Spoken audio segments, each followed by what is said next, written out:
The Mac class is key to unlock the success Kali and Prakamper.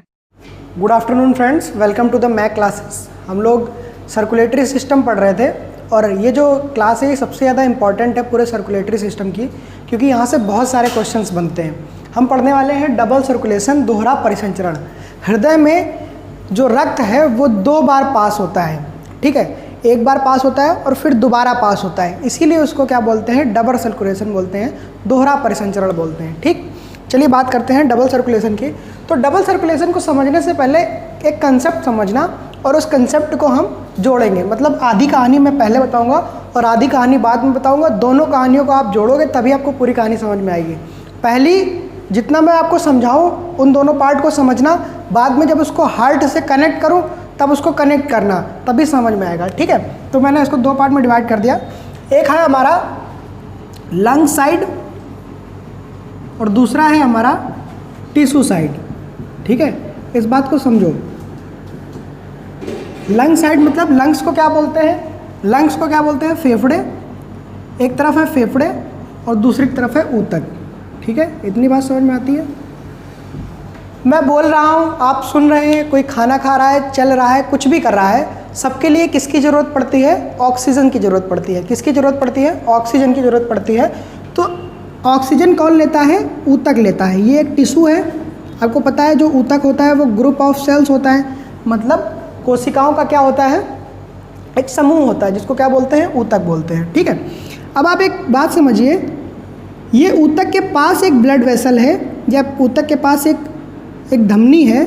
वो धमनी जो क्या ला रही है, शुद्ध रक्त ला रही है। कैसा रक्त ला रही है, शुद्ध रक्त ला रही है, मतलब ऑक्सीकृत ब्लड ला रही है। कैसा ब्लड ला रही है, ऑक्सीकृत। हिंदी में अगर बोलूँ तो ऑक्सीजनेटेड ब्लड ला रही है। कैसा ब्लड ला रही है, ऑक्सीजनेटेड ब्लड लेके आ रही है। ठीक है, टिश्यू क्या कर रहा है, लेट सपोज हम अगर बात करें हमारे मुंह की या फिर हम अगर बात करें हमारे पैर की, तो पैर में भी टिश्यू है, मुंह में भी टिश्यू है और सारे क्या कर रहे हैं, काम कर रहे हैं। और जब कोई काम करता है तो क्या करता है, ऑक्सीजन लेता है और क्या छोड़ता है, कार्बन डाइऑक्साइड छोड़ता है। ठीक है, तो एक कंडीशन को समझिए, जब आपने काम कर लिया है, आप काम कर रहे हैं और आपका काम पूरा हो गया है, अब आपके टिश्यू में मतलब ऊतक में भर भर के ऑक्सीजन, कार्बन डाइऑक्साइड भरी हुई है। क्या भरी हुई है, कार्बन डाइऑक्साइड बहुत ज़्यादा है।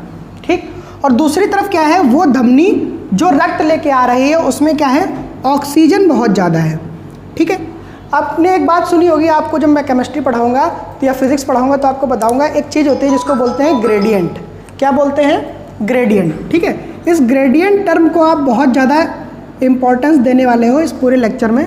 ग्रेडियंट का मतलब होता है कहीं कोई चीज़ ज़्यादा है और कहीं कोई चीज़ कम है।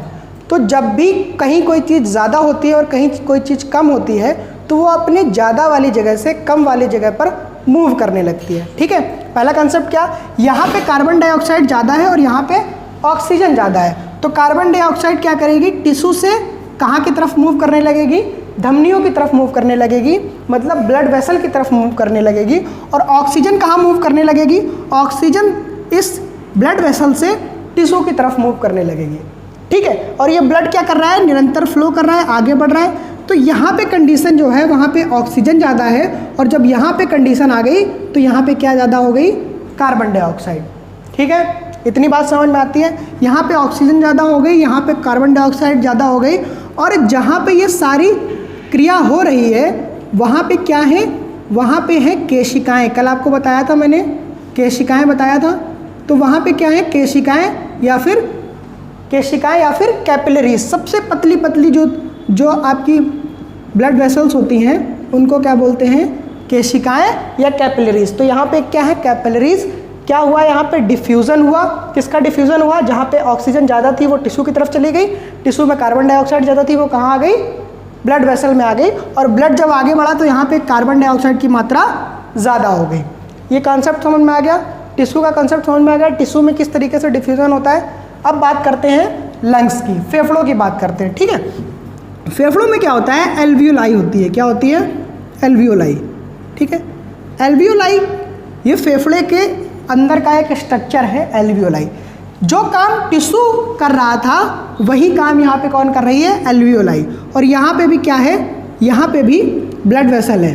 ठीक है, जहाँ पे कार्बन डाइऑक्साइड ये ज़्यादा हुई थी, यही वाला ब्लड फ्लो करके कहाँ आ गया, इधर साइड आ गया।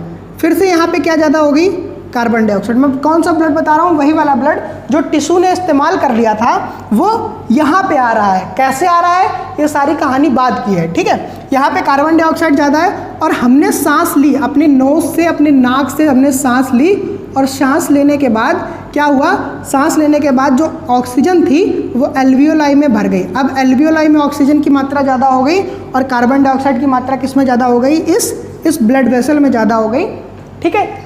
होता क्या है, फिर से यहाँ पे डिफ्यूज़न होता है और ऑक्सीजन यहाँ पे आ जाती है। ऑक्सीजन अपने ज़्यादा कंसंट्रेशन से ज़्यादा मात्रा से कम मात्रा में आ जाती है और कार्बन डाइऑक्साइड अपनी ज़्यादा मात्रा से इधर साइड कम मात्रा में पहुँच जाती है। तो कार्बन डाइऑक्साइड यहाँ पहुँच जाती है और ऑक्सीजन कहाँ चली जाती है, ऑक्सीजन यहाँ चली जाती है और कार्बन डाइऑक्साइड किस में चली जाती है, एल्वियोलाई में। फिर से हम वापस से क्या करते हैं, फिर से वापस से एक्सेल करते हैं, मतलब फिर से वापस से हम अपनी सांस को बाहर फेंकते हैं और सांस को बाहर फेंकते ही क्या हो जाता है, सांस को बाहर फेंकते ही क्या हो जाता है, कार्बन डाइऑक्साइड हमारी बॉडी से आउट हो जाती है, ठीक है। और ये इसके बाद ये वाली जो ब्लड वेसल है ये क्या बन जाती है, ये धमनी बन जाती है, ठीक है।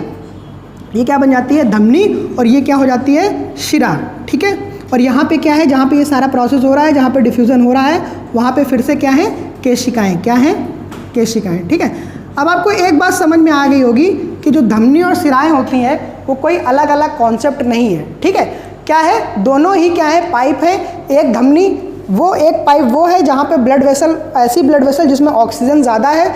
यहाँ पे क्या हुआ, जब ये ब्लड वेसल छोटी छोटी पाइप्स में बटी, केशिकाओं में बटी, तो क्या हुआ, यहाँ पे एक टिश्यू आ गया, टिश्यू ने क्या किया, ऑक्सीजन ले लिया, और वही ब्लड वेसल जब आगे बढ़ी तो यहाँ पे क्या हो गया, यहाँ पे वही ब्लड वेसल धमनी आगे चल के क्या बन गई, शिरा बन गई, ठीक। इतनी बात समझ में आई, धमनी और शिरा का कंसेप्ट समझ में आया। ये दोनों कंसेप्ट समझ में आया कि किस तरीके से ऑक्सीजन टिश्यू में ट्रांसफ़र हो जाती है और किस तरीके से कार्बन डाइऑक्साइड किस में ट्रांसफ़र हो जाती है, किस तरीके से कार्बन डाइऑक्साइड एल्वियोलाई में ट्रांसफ़र हो जाती है, ठीक। इतनी बात समझ में आती है। चलिए आगे का कंसेप्ट देखते हैं। इतनी बात समझ में आ जाएगी आपको, तो आपको पूरा जो आपका डबल सर्कुलेशन है, दोहरा परिसंचरण है, वो आपको समझ में आ जाएगा, ठीक है।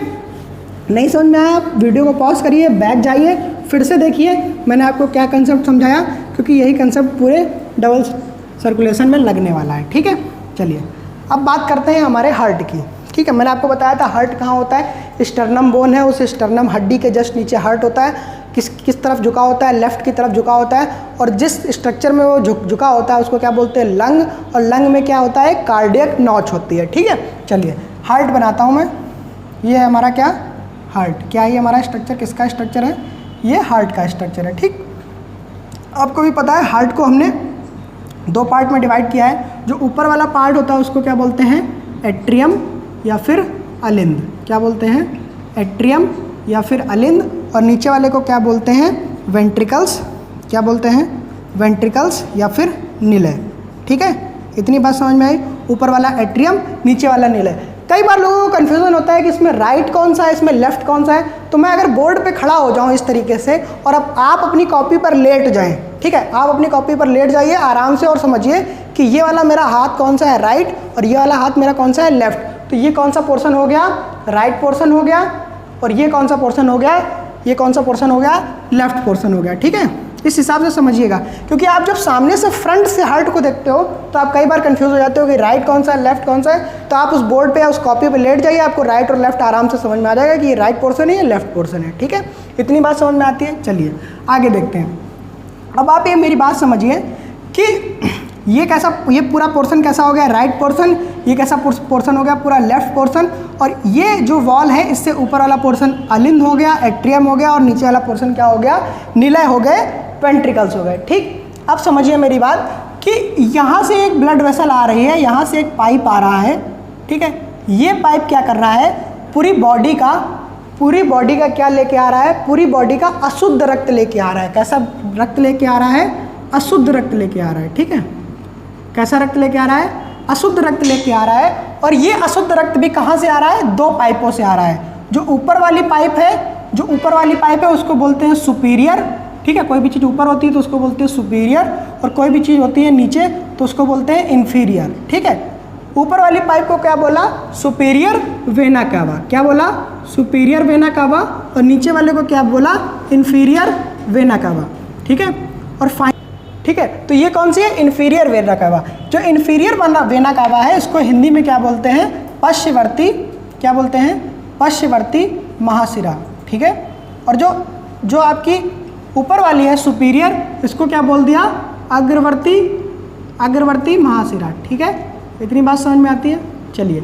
और ये अग्रवर्ती महाशिराएं कौन सी होती हैं, हमारा ये कमर है, इस कमर के ऊपर से जितना भी ब्लड आ रहा है, जितना भी डीऑक्सीजनेटेड ब्लड आ रहा है, मतलब अशुद्ध रक्त आ रहा है, वो किन से आ रहा है, अशुद्ध अग्रवर्ती महाशिराओं से आ रहा है। और इस कमर के नीचे से जितना भी ब्लड आ रहा है, मतलब अशुद्ध रक्त, दोनों में अशुद्ध रक्त आ रहा है, अग्रवर्ती में भी और पश्चवर्ती में भी, मतलब सुपीरियर में भी और इन्फीरियर में भी, दोनों में ही कैसा ब्लड आ रहा है, दोनों में ही कैसा रक्त आ रहा है, दोनों में ही अशुद्ध रक्त आ रहा है, जिसमें कार्बन डाइऑक्साइड की मात्रा क्या है, ज़्यादा है। दोनों में ही कार्बन डाइऑक्साइड की मात्रा ज़्यादा है। और ये दोनों शिराएँ जहाँ पर मिलती हैं, उस शिरा को क्या बोलते हैं, महाशिरा बोलते हैं। क्या बोलते हैं, महाशिरा, ठीक है।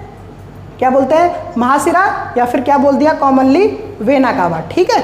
समझ में आई मेरी बात। अब ये बताइए आप अपने अनुमान से कि इस वाले जो चैम्बर है, ये जो चैम्बर है, इस चैम्बर को क्या बोला हमने, राइट एट्रियम। क्या बोला, राइट एट्रियम या फिर दायां अलिंद। राइट को क्या बोलते हैं, दायां, तो ये कैसा हो गया, दायां अलिंद, ठीक है। तो दाएं अलिंद में कैसा ब्लड आया, कैसा ब्लड आया, डीऑक्सीजनेटेड ब्लड आया कि ऑक्सीजनेटेड ब्लड आया। आपको पता है दोनों से कैसा ब्लड आ रहा है, अशुद्ध रक्त आ रहा है। और अशुद्ध रक्त में किसकी मात्रा ज़्यादा होती है, कार्बन डाइऑक्साइड की मात्रा ज़्यादा होती है। तो यहाँ पे कैसा आ रहा है, कार्बन डाइऑक्साइड ज़्यादा वाला ब्लड आ रहा है। और कैसा ब्लड आ रहा है, अशुद्ध रक्त आ रहा है, ठीक है।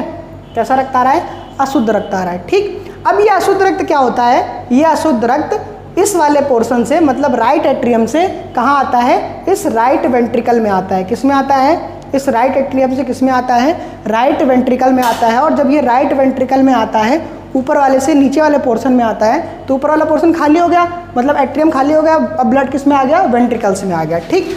वेंट्रिकल से ब्लड क्या होता है, वेंट्रिकल से ब्लड कहाँ चला जाता है, वेंट्रिकल से ब्लड कहाँ चला जाता है, लंग्स के पास। कहाँ चला जाता है, लंग्स के बाद, ठीक है। वही वाला कंसेप्ट समझिए, जब मैंने दो पार्ट में डिवाइड किया था, तो एक तरफ लंग्स लिखा था और एक तरफ क्या लिखा था मैंने, एक तरफ क्या लिखा था, पूरी बॉडी मतलब टिश्यू लिखा था। तो अब कहाँ पे आ गया, ब्लड कहाँ पे आ गया, फेफड़ों के पास आ गया, ठीक है।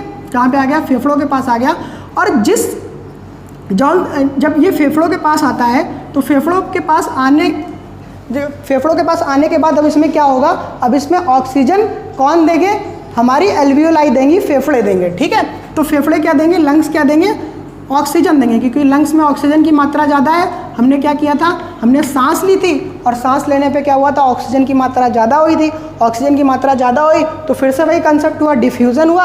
और इस वाले इससे आगे वाले जो पाइप होगी, इससे आगे वाले जो ब्लड वेसल होगी, उसमें किसकी मात्रा ज़्यादा हो जाएगी, ऑक्सीजन की मात्रा ज़्यादा हो जाएगी। यहाँ पे अभी कार्बन डाइऑक्साइड की मात्रा ज़्यादा है, क्योंकि ये ब्लड वेसल कहाँ से आ रही है, यहाँ से आ रही है। मतलब अभी तक कोई भी ब्लड का कोई भी प्योरीफिकेशन नहीं हुआ है। तो आपसे क्वेश्चन पूछा जाए कि लेफ्ट या फिर राइट किस पार्ट में ब्लड जो होता है वो इम्प्योर बहता है, तो आप क्या आंसर टिक करके आओगे। मैंने बताया था आपको, ये लेफ्ट पार्ट है और ये राइट पार्ट है। तो राइट पार्ट में कैसा ब्लड फ्लो करता है, कैसा ब्लड बहता है, अशुद्ध रक्त बहता है। राइट पार्ट में मतलब दाएं पार्ट में अशुद्ध रक्त बहता है, ठीक है। जिस ब्लड वेसल से, जिस पाइप से ये ब्लड आ रहा है, अशुद्ध रक्त आ रहा है, आपको पता है जो अशुद्ध रक्त होता है वो किस में बहता है, सिराओं में बहता है।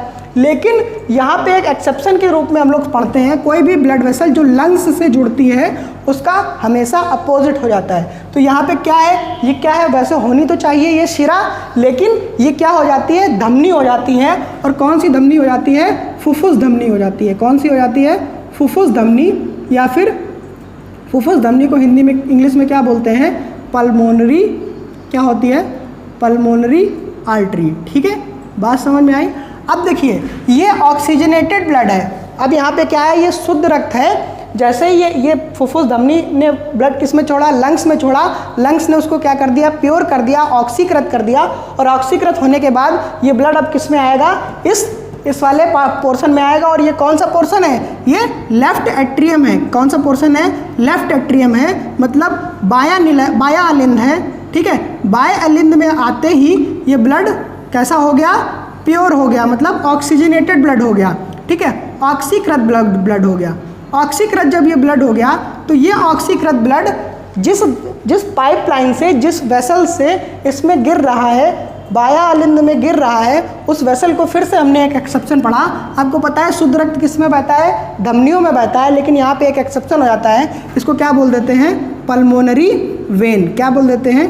पल्मोनरी वेन, ठीक है, या फिर फुफ्फुस शिरा बोल देते हैं। ठीक है, मेरी बात समझ में आई? ये क्वेश्चन कई बार पूछा जा चुका है, पल्मोनरी आर्टरी और पल्मोनरी वेन। तो जो पाइपलाइंस या जो वेसल्स लंग्स से ब्लड लाती हैं या लंग्स तक ब्लड ले जाती हैं, फेफड़ों से ब्लड लाती हैं या फेफड़ों तक ब्लड ले जाती हैं, उनको क्या बोलते हैं? फुफ्फुस धमनियाँ या फुफ्फुस शिराएं। आपसे पूछे फुफ्फुस धमनी में कैसा ब्लड होता है? वैसे नॉर्मल में धमनियों में कैसा ब्लड होता है? शुद्ध रक्त होता है, लेकिन फुफ्फुस में कैसा होता है? अशुद्ध होता है। इसी तरीके से आपसे पूछा जाए कि पल्मोनरी वेन में या फुफ्फुस शिरा में कैसा ब्लड होता है, तो नॉर्मल शिराओं में कैसा ब्लड होता है? अशुद्ध, लेकिन फुफ्फुस शिरा में कैसा ब्लड होता है?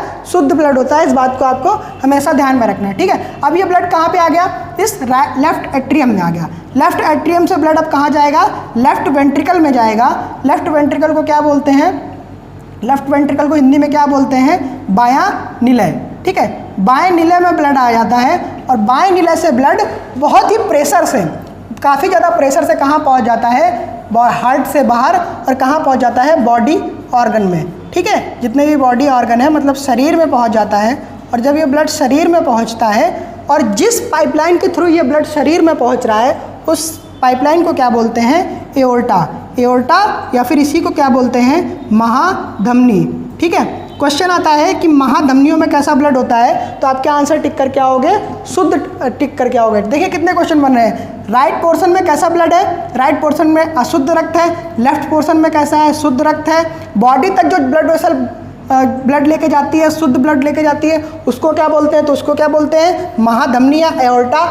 हार्ट में कौन सी ब्लड वेसल है जो अशुद्ध रक्त लेके आती है, मतलब हृदय तक कौन सी ब्लड वेसल अशुद्ध रक्त लेके आती है? तो उसका क्या आंसर टिक करके आओगे आप? वेना कावा, ठीक है। ऊपर वाली अग्रवर्ती, नीचे वाली पश्चवर्ती, और दोनों मिला के क्या बनाती हैं? महाशिरा या फिर वेना कावा। तो कौन सी ब्लड वेसल अशुद्ध रक्त लेके आती है हार्ट में? तो क्या आंसर टिक करके आओगे? वेना कावा लेके आती है, ठीक है। तो ये पूरा पोर्शन था कि किस तरीके से हार्ट में ब्लड 2 बार जा रहा है। देखिए, एक बार ब्लड ऐसे आ रहा है, ठीक है, ऐसे जाने के बाद कहाँ पहुँचा? लंग्स में, लंग्स से शुद्ध हुआ, ऐसे आया, यहाँ से आके ऐसे, मतलब डायरेक्शन अगर आप देखें तो ब्लड ऐसे आया, इस तरीके से आया, फिर ये नीचे गया, नीचे जाने के बाद इधर गया, इधर से इधर गया, लंग्स में गया, लंग्स में प्योरीफाई हुआ, मतलब ऑक्सीजनेटेड हुआ, फिर नीचे इसमें आया, यहाँ आया, यहाँ से यहाँ गया, इधर आया, और बाकी फिर पूरे हमारे बॉडी में हो गया।